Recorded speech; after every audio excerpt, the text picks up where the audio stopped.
Hello students, क्या हाल चाल। आज के इस वीडियो में देखने वाले हैं मेटल और non metal class and chapter है। बोर्ड एग्जाम में यहाँ से काफी क्वेश्चंस देखने को मिलते हैं। तो आइए शुरुआत करते हैं धातु और अधातु की। पहले इसके हम लोग कुछ बेसिक अंडरस्टैंडिंग ले लेते हैं, उसके बाद हम लोग चलेंगे जो आपके चैप्टर में जो इंपॉर्टेंट टॉपिक्स हैं उसकी हम बातचीत करेंगे। तो आइए शुरुआत करते हैं। पहले मैं यहाँ पे पीरियोडिक टेबल शुरुआत करूंगा। थोड़ा सा मैं आपको बता दूं कि किस तरह मेटल मिलेगा, किस तरह नॉन मेटल मिलेगा, कहाँ पे मेटलाइड मिलेगा, ये सब की बातें करने के बाद मैं आपके जो इंपॉर्टेंट टॉपिक्स हैं, जो जहां से एग्जाम में क्वेश्चन देखने को मिलता है, उस पर मैं चलूंगा। तो आइए शुरुआत करते हैं धातु और अधातु की। यहाँ पर पहले मैं पीरियोडिक टेबल का फॉर्मेशन कर दूं। यहाँ पे पहले मैं यहाँ पे पीरियोडिक टेबल, पहले मैं यहाँ पे सारे एलिमेंट को लिख दूं, उसके बाद मैं कैटेगराइज करता हूँ।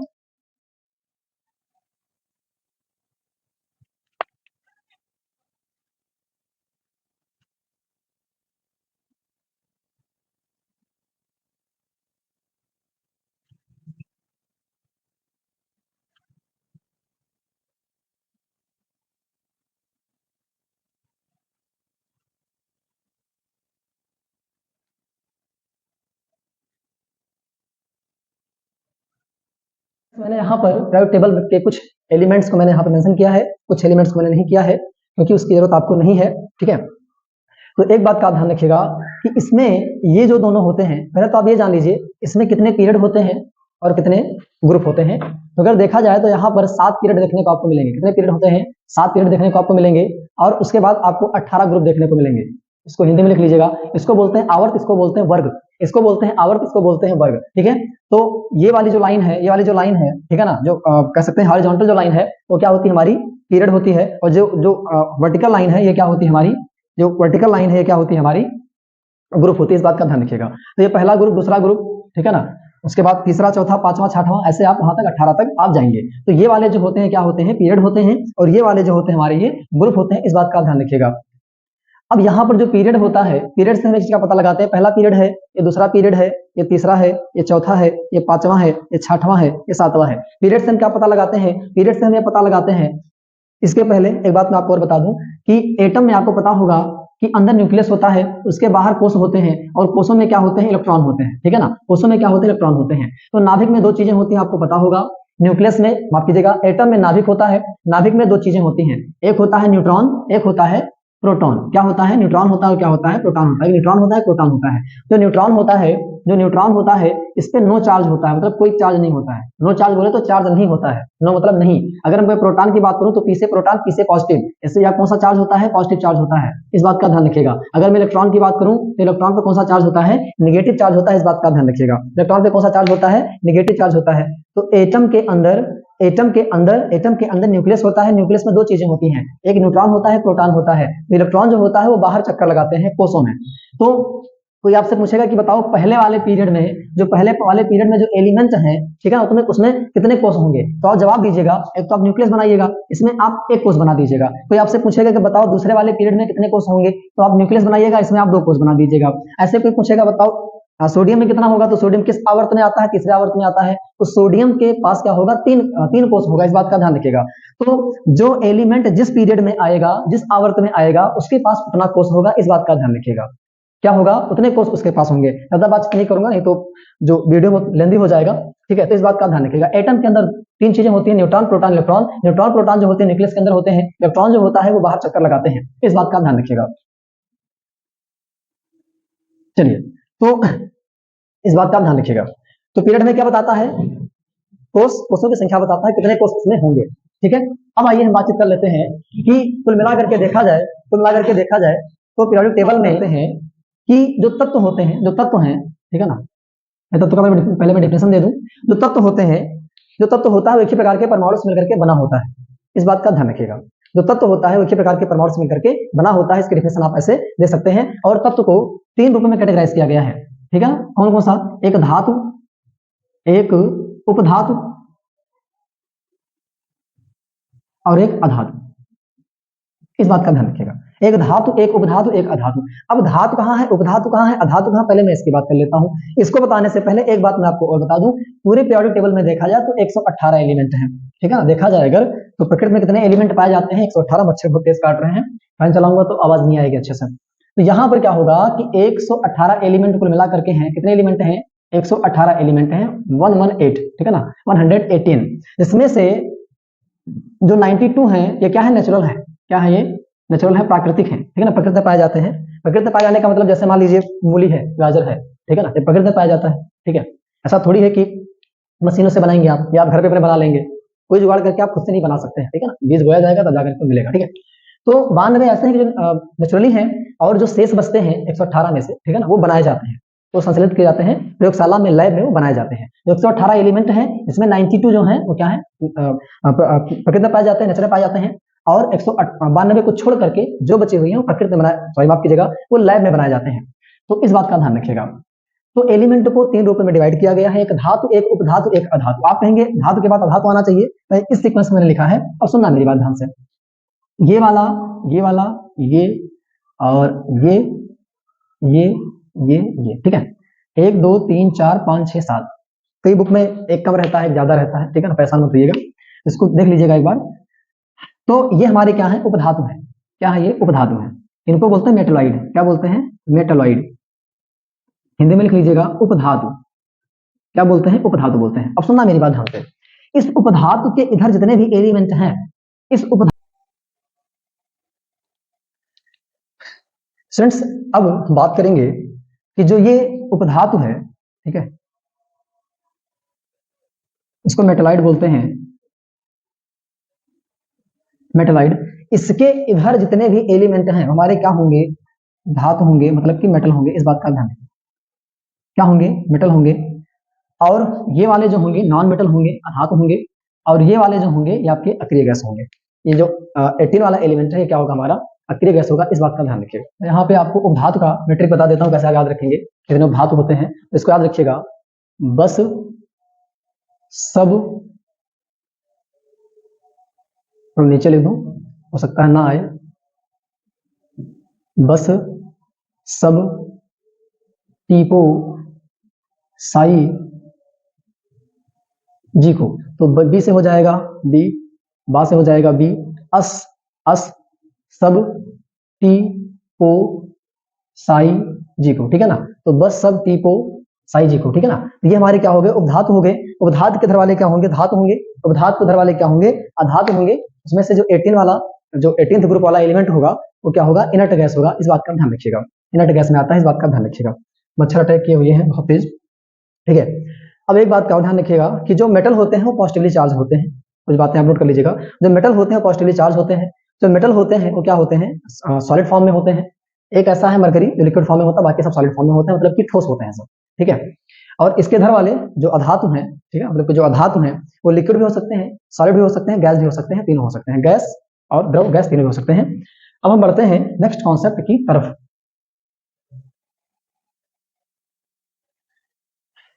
स्टूडेंट्स आइए कुछ टर्म की बात हम लोग कर लेते हैं, कुछ वर्ड हैं जो यहाँ पे यूज होंगे ताकि वहां पे आपको समझ में आए जब बताऊं तो। एक होता है भंगुरता, एक होता है तन्यता, एक होता है आघात वर्धनीयता, एक होता है ध्वनिक, ठीक है। भंगुरता क्या होती है, जैसे मान लीजिए ये मार्कर है, इसको मैं अगर तोड़ूं तो छोटे छोटे पार्ट्स में क्या हो जाए, इजीली टूट जाए, ठीक है ना, आसानी से क्या हो जाए, मैं इसको अगर एक कुल्हाड़ी मारूंगा, ठीक है, तो ये छोटे छोटे टुकड़े में टूट जाएगा, कोई टुकड़ा उधर, कोई टुकड़ा उधर, कोई टुकड़ा उधर, ठीक है ना, छोटे छोटे टुकड़े में टूट जाएगा। तन्यता का मतलब होता है, ठीक है, कि मैं अगर इसको पतले तार में खींचूं तो छोटे, मतलब पतले तार में ये काफी ढेर सारी लंबाई में इससे तार खींचा जा सके। सिंपल सा मतलब होता है तन्यता का कि अगर मैं इसको तार के फॉर्म में बनाऊं तो ढेर सारे तार इससे हमें मिले। ऐसा आपने देखा होगा, लोग मार्केट से तार लेकर के आते हैं, ठीक है, लोहे का तार रहता है, तांबे का तार रहता है, ठीक है ना, चांदी का तार रहता है, ठीक है। सबसे ज्यादा तन्य जो होता है वो सोना होता है, ठीक है। एक छोटे से टुकड़े में आप बहुत ढेर सारा, उसको क्या नाम है, मतलब उसको आप तार उससे बना सकते हैं, तार का फॉर्मेशन कर सकते हैं।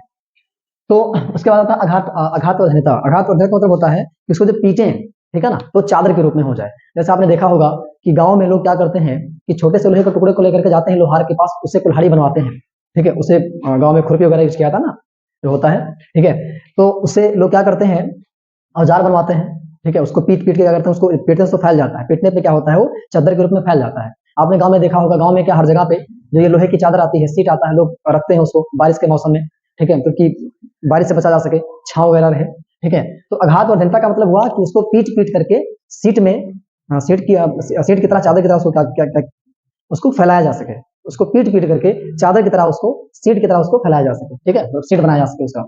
उसके बाद ध्वनि का सिंपल सा मतलब हुआ कि अगर मैं इसमें मैं इसको मैं पीटूं अगर, तो इसमें क्या उत्पन्न हो, ध्वनि उत्पन्न हो। ऐसा आपने देखा होगा कि स्कूलों में जो घंटी होती है, जो बजती है, तो लगभग काफी दूर सुनाई देता है, लगभग 300-400 मीटर दूर तो सुनाई देता होगा, ठीक है, ज्यादा बोल गया शायद में, 200 या 300 मीटर दूर तक सुनाई देगा वो, ठीक है। अगर बेल बजती है जब आपके स्कूल वगैरह में देखा होगा, तो ज्यादा दूर नहीं तो आपके पूरे स्कूल में सुनाई देता होगा। स्कूल के कुछ दूर और आप जाएंगे तो आप उसकी आवाज को सुन पाएंगे। तो ध्वनि का सिंपल सा मतलब होता है कि उसको पीटने पर उसमें ध्वनि उत्पन्न हो। इसका मतलब हुआ कि आप उसको जब पीटे तो फैले, ठीक है, पीटे आप जब फैले तो चादर के रूप में हो जाए वो। और इसका मतलब होता है, तन्यता का मतलब कि तार के रूप में, देखो यहाँ पे लिखा हुआ है तार, ठीक है, तार। तो तन्यता का मतलब है कि तार के रूप में उसे खींचा जा सके। आघात और ढहता का मतलब हुआ कि देखो आघात बहुत लंबा वर्ड है, बहुत बड़ा वर्ड है, इसका मतलब कि पीटने पे क्या हो जाए, वो चादर के रूप में हो जाए। तो इसका मतलब हुआ कि पीटने से चादर के रूप में हो जाए। तो इसका मतलब हुआ कि पीटने पर जब उसको उसमें अगर मारे हम, ठीक है ना, अगर उसमें हम पीटे तो ध्वनि उत्पन्न हो। और इसका मतलब हुआ कि अगर उसको हम तोड़ना चाहें तो आसानी से वो टूट जाए, छोटे छोटे पार्ट्स में वो डिवाइड हो जाए। तो मैं इसकी डिफिनेशन लिख देता हूँ यहाँ पे, आप उससे याद कर लीजिएगा। स्टूडेंट्स मैंने यहाँ पर डिफिनेशन लिख दिया है, उसको देख लीजिएगा, याद कर लीजिएगा। भंगुरता वे तत्व जो पीटने पर छोटे छोटे टुकड़े में टूट जाते हैं, छोटे छोटे टुकड़े में टूट जाते हैं, भंगुरता भंगुर कहलाते हैं। और यहाँ जो गुण होता है भंगुरता कहलाती है। थोड़ा ऐड कर लीजिएगा इसको आगे, जिनसे बारीक तार खींचे जा सकते हैं, ठीक है। ऐसे जो धातु होते हैं वो तन्य कहलाते हैं, ठीक है, ये तन्यता कहलाती है। अगर आप तार खींच रहे हैं उससे तो क्या कहलाती है, तन्यता कहलाती है। जो पीटने पर पतली सीट में परिवर्तित हो जाते हैं, मैंने बताया जैसे आपको कि पीटने पर, लोहे को पीटने पर कुल्हाड़ी के फॉर्म में हो जाता है। बड़े बड़े फैक्ट्रियों में क्या होता है कि लोहे के चादर बनाए जाते हैं, सीट बनाए जाते हैं, लोग उसको लाकर रखते हैं अपने घरों पर, ठीक है, बारिश से बचने के लिए, छाँव के लिए। ध्वनि मतलब क्या होता है, जो पीटने पर विशेष ध्वनि उत्पन्न करते हैं। जैसे स्कूली घंटी जो होती है तो क्या होती है, पीटने पर क्या होती है, आवाज करती है। इसको याद कर लीजिएगा। अब बढ़ते हैं हम नेक्स्ट कॉन्सेप्ट की तरफ कि मेटल नॉन मेटल में क्या डिफरेंस होता है।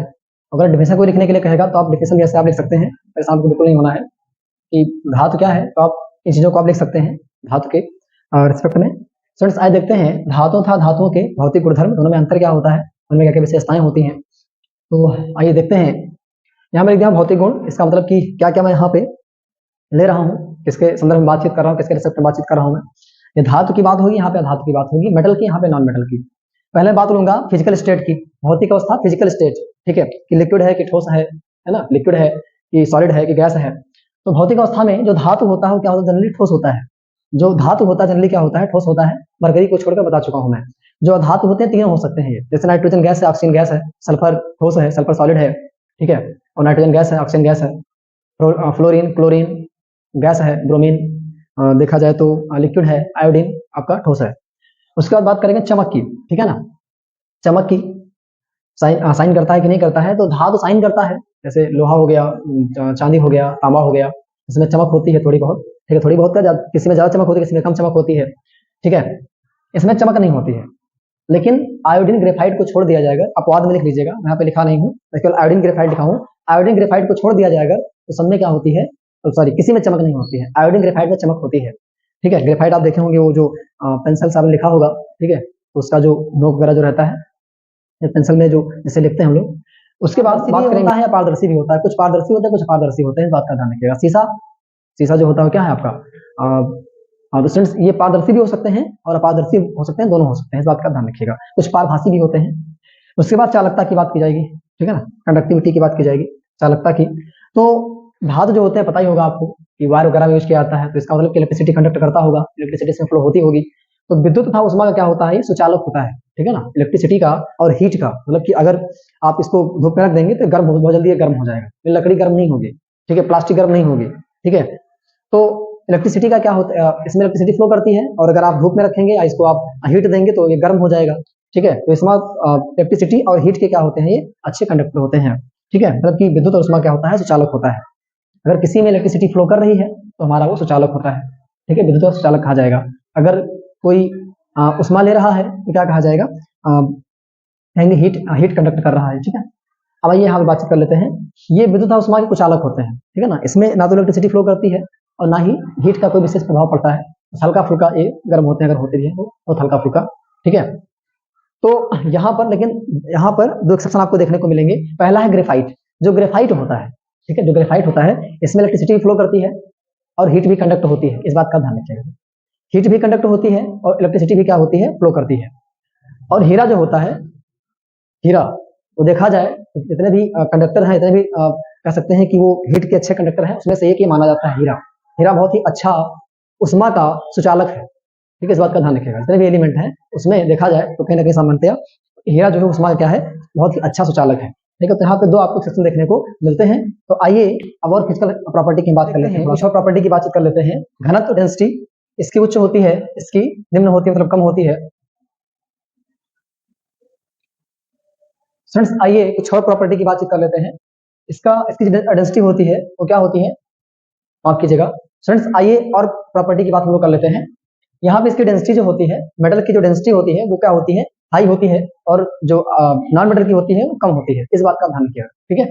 लो होती है, हाई होती है इसकी लो होती है। क्या डेंसिटी, डेंसिटी क्या होता है पहले तो जान लीजिए थोड़ा सा।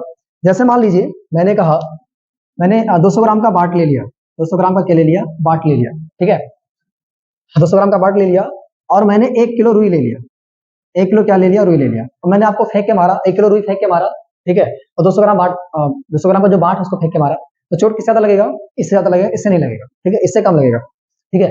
तो सिंपल सा मतलब होता है कि एक छोटे से पार्टिकुलर चीज में, ठीक है ना, एक छोटे से एरिया में बहुत ढेर सारे क्या नाम है, सब्सटेंस के मॉलिक्यूल हो, ठीक है। या हम कह सकते हैं कि घनत्व तो बराबर क्या होता है, द्रव्यमान बटे आयतन, मतलब कि बहुत ही कम आयतन में ज्यादा चीजें हो तो उसकी डेंसिटी ज्यादा होगी। बहुत कम आयतन में देखो 200 ग्राम का बाट छोटा सा रहता है उसमें, और ठूस ठूस के उसमें क्या है कि आयरन के कण भरे हुए हैं, ठीक है, तो बहुत कम आयतन में, ठीक है ना, बहुत कम वॉल्यूम में, ठीक है ना, उसके जो पार्टिकल बहुत ढेर सारे भरे हो उसको हम क्या बोलते हैं, घनत्व उसका ज्यादा है। समझ आया कि नहीं आया। यहाँ पे देखो 1 किलोग्राम रुई है, इतना ढेर सारा रहेगा, है ना, जबकि 1 किलोग्राम है, ठीक है। या मैं ऐसे कह सकता हूँ यहाँ पे, अगर मैं 200 ग्राम यहाँ पे ले लूँ, 200 ग्राम रुई ले लूँ मैं यहाँ पे, तो 200 ग्राम का बाट ले लोहे का, 200 ग्राम रुई ले लूँ मैं। अब 200 ग्राम का जो बाट होगा इतना छोटा सा रहेगा, लेकिन उसमें बहुत सारे मॉलिक्यूल ठूस के भरे हुए हैं। इतने छोटे से जगह में बहुत सारे मॉलिक्यूल छोटे छोटे ठूस के भरे हुए हैं, ठीक है।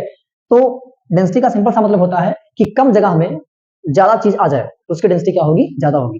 कम जगह में, कम स्पेस में ज्यादा चीजें उसमें भर जाए तो क्या होगा, उसको वो कहेंगे उसकी डेंसिटी क्या है, ज्यादा है। इस बात का ध्यान रखिएगा। तो जिसका घनत्व तो ज्यादा होगा उससे चोट ज्यादा लगेगी, इस बात का ध्यान रखिएगा। तो घनत्व किस पर डिपेंड करता है, द्रव्यमान बटे आयतन होता है, मतलब कि छोटे से छोटे आयतन में ज्यादा से ज्यादा मास हो, ज्यादा से ज्यादा भार हो उसका, छोटे से छोटे मास में ज्यादा से ज्यादा भार हो, ठीक है। अब एक मान लीजिए कि आप बॉल ले लीजिए, एक प्लास्टिक का बॉल लीजिए, और एक आप जो आप लोग जनरली यूज करते हैं बड़े मैच खेलने में, तो दोनों को लेंगे, प्लास्टिक वाली बॉल से मारेंगे तो कम चोट लगेगी, ठीक है, और उस वाले उससे मारेंगे दूसरे वाले बॉल से थोड़ा भरा हुआ अंदर कुछ, तो ज्यादा चोट लगेगी। इस बात का ध्यान रखिएगा। तो घनत्व इसका जो मेटल का होता है हाई होता है, और जो नॉन मेटल का कम होता है, लो होता है। गलनांक की बात करें तो इसका धातु का क्या होता है, ज्यादा होता है, धातु का क्या होता है, कम होता है। अगर मैं तन्यता की बात करूं, ठीक है, यहाँ तन्यता कर लीजिए। अगर मैं तन्यता की बात करूं, डक्टिलिटी की बात करूं, तो डक्टिलिटी का गुण इससे पाया जाता है, इसको मैंने बताया था, खींच सकते हैं आप तार के रूप में। जो धातु होता है, जो मेटल होता है, उसको हम खींच सकते हैं तार के, वायर के फॉर्म में। हमने देखा होगा तांबे का तार आता है, लोहे का तार आता है, लोहे के तार से लोग क्या नाम है खेतों में लगाते हैं उसको जानवर से बचाने के लिए। इसमें तन्यता गुण नहीं पाया जाता है। और फास्फोरस को तुम खींच थोड़ी पाओगे, टूट जाएगा, तुम फास्फोरस को आप खींचेंगे टूट जाएगा वो, ठीक है। नाइट्रोजन तो गैस है, ऑक्सीजन गैस, उसको कैसे तोड़ोगे, ठीक है, तो थोड़ा सा प्रॉब्लम है। उसके बाद एक चीज यहाँ पे मैं लिख दे रहा हूँ, आघातवर्धनीयता, यहाँ पे लिख दे रहा हूँ मैं आघातवर्धनीयता।